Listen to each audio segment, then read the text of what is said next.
Use a small one for the show. Gotcha. Hey, everybody, I'm Qatar Ryssdal. Welcome back to Make Me Smart, where we make the day make sense. Yes, and I am Kimberly Adams. I was talking about cocktail shakers, by the way. And thanks to everybody who's joining us on the podcast and watching us on the YouTube live stream for our happy hour Friday economics on tap, as we call it around here. And yes, so what are you drinking, Kai? Yeah, I'm just having a beer, straight up Stone hazy IPA, just because I don't do cocktails really. Although maybe. You like old fashions every so often, yeah? Or well, I'm a bourbon guy, right? I mean, I like bourbon, so good Sazerac. Just sometimes Makers on the Rocks is what it is, but it's mostly beer. I don't know why. What do you have? Like the taste of beer. That's reason enough. Yeah. So I have a cocktail sourced very thankfully from our audience. After I was discussing pawpaws on the show at one point, lots and lots of people messaged me saying you have to there's pawpaw liquor. And I went to some of the links that people sent me and it was all sold out. And so I put myself on a little waiting list so I'd be notified when it was back in stock. And so I was finally able to get pawpaw liquor, and I got a bottle for myself and a bottle for my uncle. And then I looked online to find recipes of what to do with pawpaw liquor. And basically you make, I've made effectively a pawpaw margarita. It's got tequila and lime, and I don't like salt in my margaritas or on them. And so I added instead bitters, so that's what I'm drinking. Yeah. You're a big bitters woman, right? I am. You do a lot of bitters. Although I feel like this could have done with less lime, but I'm just going to add more pawpaw liquor to it. Anyway, what's everybody drinking in the chats? Let's check the thingamajigger here. We got a vodka and Q hibiscus ginger beer, glass of red wine. Peach Bellini that Denise I'm drinking water. Drinking. Go ahead. I'm sorry. Go ahead. What? Denise in Discord chat is drinking a peach Bellini. Oh, nice. Ian Panzer, I'm drinking water and my infant twin daughters are drinking formula loudly. Dude, man, have a beer. You deserve one. James is drinking a pumpkin spice ale. That's a beer. You're just trolling me now. It was right there. It happened to show up in the feed just then. Brett Barta is having a Maker's 46 Manhattan. Very nice. Very, very good. Very, very good. Oh my goodness. There's somebody looks like they have a pickle flavored beer. I don't know what that is or why you would do that. It's called Pickle Down Economics. No way. Oh, that's pretty funny. From the Bosque Brewing Company. I'm looking at the photo. That's pretty funny. Evan Blazevich is having Kahlua and eggnog. It's a little warm in Southern California for eggnog yet, but when it cools down, I will definitely have some bourbon and eggnog. That's my go-to holiday drink. Is it? So I've never been much of an eggnog person. Oh, yeah. Well, the rest of my family hates it, and I can understand that because it's a texture thing, right? But if that does it for you, Now, do you know how to make it, though? Anyway. Yeah, you go to the store, you buy some eggnog, you get some bourbon, and you pour them in a glass, and then you stir it well and you drink it. Exactly. I do not know how to make eggnog. No, I do not know how to make eggnog. I would also not trust myself with eggnog because I'm sure it can go bad in a hurry, right? Oh yeah, because you have to use raw egg, right? Yeah. And but you probably have to temper them or something so... to kill all the salmonella and all that jazz. Yeah, I don't even like eggs in general, so. I know. Egg flavored things don't do it for me. Okie dokie. Let's do some news fixes. Yes. Go ahead. Right. So mine is, I see we have a lot from the New York Times today, but there's a really great video on the opinion section of the New York Times website right now called Empty Classrooms, Abandoned Kids Inside America's Great Teacher Resignation. And it's very powerful. And it starts off like this, and there's also a little bit of text attached. A survey from the National Education Association members at the beginning of the year revealed an unsettling truth. More than half of the respondents said they were looking for a way out. That's an astounding number of unhappy teachers. If they all quit, it would leave millions of students in the lurch. One of the things that was in this video that I had not seen was all of these TikTok videos that kids are posting where they show up to class and there just are no teachers. Like they're showing up to empty classrooms, and there's all these interviews with teachers who are crying because they're just so burned out. And then on top of that, you have parents yelling at them. And we're just talking about how school boards have become so much more political and schools are so political. And it's a really powerful video about how we ended up here, because it's basically a policy failure nationwide in addition to at the local level, and just what it's doing to teachers. Someone mentioned in the chat named Tiny Hands, we need to stop relying on teachers' love of teaching. And it's not enough. So, So this is Edward Martinelli in the YouTube chat. 1/3 of student affairs professionals at colleges want to resign. He sources that to Inside Higher Ed. Wow. And Brett Sharp says, my wife is a 3rd grade teacher and cries almost daily these days. I'm so sorry. Man. Ooh, so pay teachers more,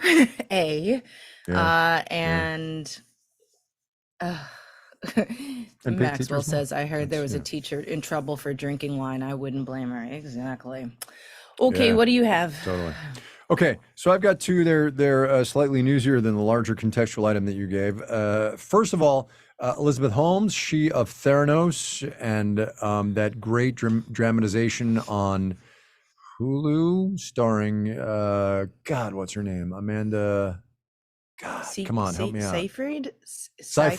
Yes. Thank you. Called, I forget what it was, maybe called The Dropout. Anyway, Elizabeth Holmes was sentenced to 11 1/4 years in prison for defrauding her patients. It was, sorry, I just want to check. I don't think it was defrauding patients. It was defrauding investors, right? There was no patient charge. Defrauding investors.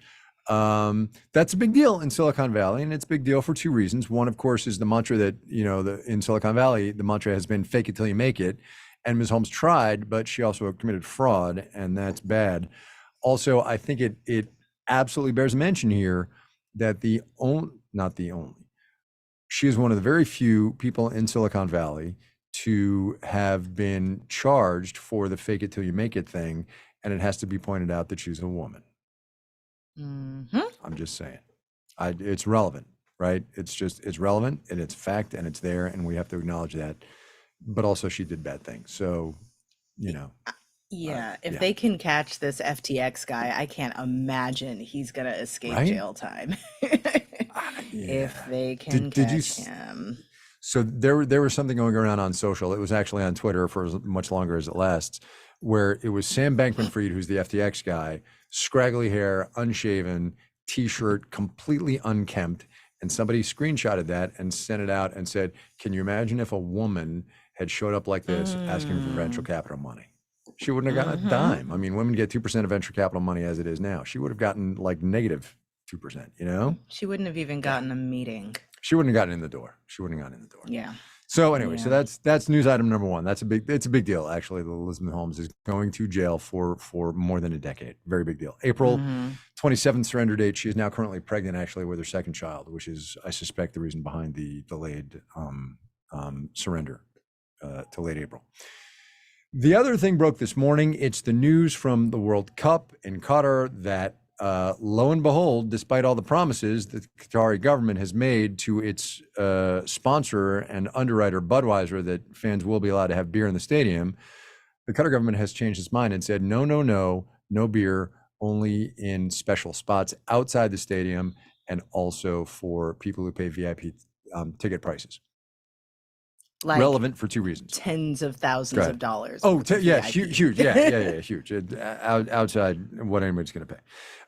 Anyway, two key things to know. Number one, this is the absolute result of corruption meeting corruption. FIFA is corrupt and the Qatari government is corrupt. And the entire process by which Qatar got the World Cup was corrupt. The whole thing was corrupt, and it's shameful, and I think people are going to be watching now with a little bit of conscience nagging in the back of their minds. I'm going to watch, but I'm going to be aware, and I'm really torn. It's like so many people died getting that stuff together, and just the way they abuse those workers and human rights in general over there, it's going to be hard. A moral to quandary. Yeah, it's a moral quandary. You bet. But I guess so is American football. So there's that. Right. Well, that's exactly right. That's a great comparison. That's a great comparison. Yeah. So here's the other point I want to make about that, about not American football, but about this news today. The Qatari government had promised FIFA and Budweiser, its sponsor, that they would be able to sell beer in the stadium. And then the Qatari government, literally on the turn of a dime, changed its mind. The Qatari government, while not overtly, but has been sending out signals that, just for instance, LGBTQ soccer fans would be safe in Qatar, even though it's illegal there to be homosexual, and expressions of that can get you in jail or worse. And now you have to wonder what's going to happen to that population of soccer fans who go to Qatar for the World Cup. I would be thinking twice. Yeah, I would be concerned as well. I got nothing. I got nothing there. No. But no. Right, well, in that case. Yes, in that case, let's play a game, shall we? Yeah. Turn a corner. Yeah. All right, this is our beloved game, Half Full, Half Empty, hosted by the one, the only Drew Jostad, where we reveal how we're feeling about the stories that have come up in the news this week. Those that we're feeling mostly positive-ish about are half full, and the opposite being half empty. Sometimes we're just meh, but whatevs. Anyway, for those of you on the YouTube live stream, please play along and look out for... I'm glad I entertained you. Meh, but whatever. Look out for our interactive poll on the last question. Drew, take it away. Are you half full or half empty on this week's Taylor Swift Ticketmaster fiasco? I am half full on this because I think this means that regulators are finally going to go after Ticketmaster. Yeah. I think that's exactly right. I think that's exactly right. This means that Live Nation, which is the company that owns Ticketmaster, which now has effectively a monopoly, is going to be in the antitrust crosshairs, which is a good thing for fans. I think it's probably a good thing for artists. Taylor herself is pissed. I mean, look, it's absolutely crappy what happened to all those people who had to wait hours and hours and hours and hours and hours and then not get tickets. But net, I think it's a good thing. Yeah, for sure. And I'm sorry for all the Swifties who have been suffering, but it's suffering for the greater good. It seems. One would hope. Fingers crossed. Take one for the team. Yes, take one for the team of all concert goers in the country. Yep. What's next, Drew? Half full or half empty on the layoffs sweeping the tech industry? You had a real interesting conversation about that in the weekly wrap today. I know we don't do show crossover things, but you want to recap? Well, yeah. Well, so it was Kate Davidson from Politico who basically said, yes, look, these are a big deal in the tech industry, but let's remember that the American labor market is 165 million people. And while the numbers in these layoffs are very big, it is not going to substantively change the dynamic of the labor market, which is really, really strong. I think what you're seeing is tech as a precursor, because tech is the one that rose the fastest, the farthest during the pandemic, right? Amazon and Google and all of those companies just shot up, and now they are reverting to the mean, and it's not going to be dispositive in terms of what happens. Hi, Willie Billy. There's Willow. Sorry, I don't know if you can hear the chain. She wants me to throw a tennis ball, which I will not do. I don't know that what's happening in tech is going to really affect the labor market, but it's getting a lot of headlines. Well, so for two reasons. Number one, she is insatiable. Once you get going, she just will not stop, and I don't have the energy or the focus right now because I'm, oh, by the way, doing something else. But number two, she has this really, really bad habit of not giving you the ball back. Oh, right. So you throw it, okay. She chases it, she gets it, she brings it back, and then she doesn't drop it. And you can say, drop it, Willow, drop it. Let's drop the ball. And she's like, yeah, screw you. So, And I thought golden retrievers were so amenable to everything. She's a lovely dog. She won't give you the ball back. Her balls are her balls. And that's that. Yeah.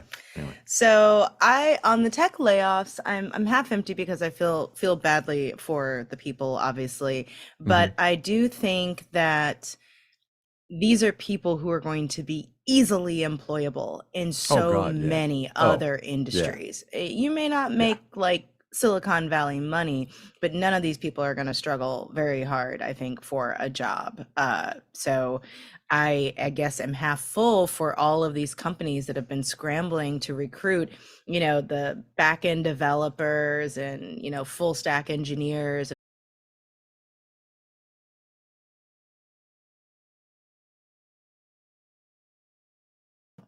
Stop.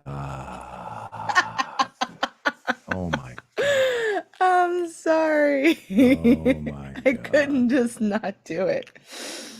Anyway, but I will say while we're frozen that, this is very appropriate. I will say while we are frozen that Yuki, whose name means snow in Japanese, the kitten that I was kitten sitting for a while, he 100% fetches. And his cat Parrot has taught him multiple tricks, and he absolutely fetches and runs and does all of the things. That's funny. So, for a cat, that's kind of wild. That's kind of wild. Well, that's actually a thing with Savannahs. I think they're known for being very dog-like.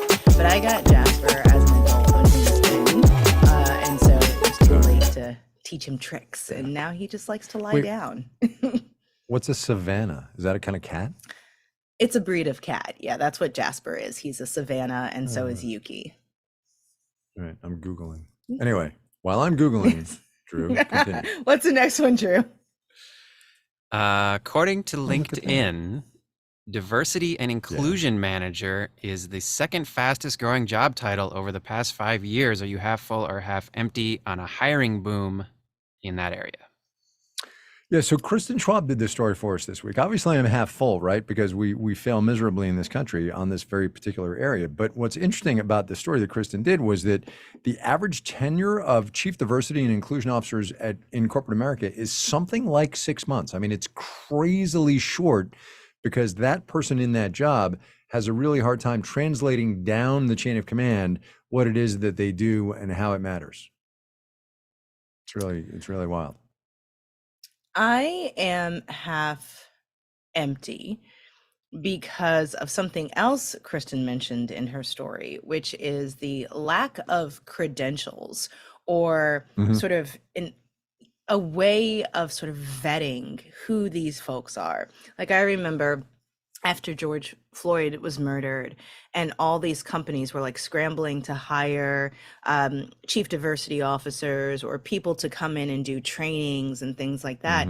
And some of the qualifications of these people who were putting themselves out there as diversity trainers or people to talk about equity and inclusion in the workplace, it was just like, no, you don't know what you're talking about, or you're only speaking from your personal experience as opposed to sort of research and like informed strategies to help businesses move in better directions around diversity, equity, inclusion, or whatever the acronym is that people are choosing to use this week.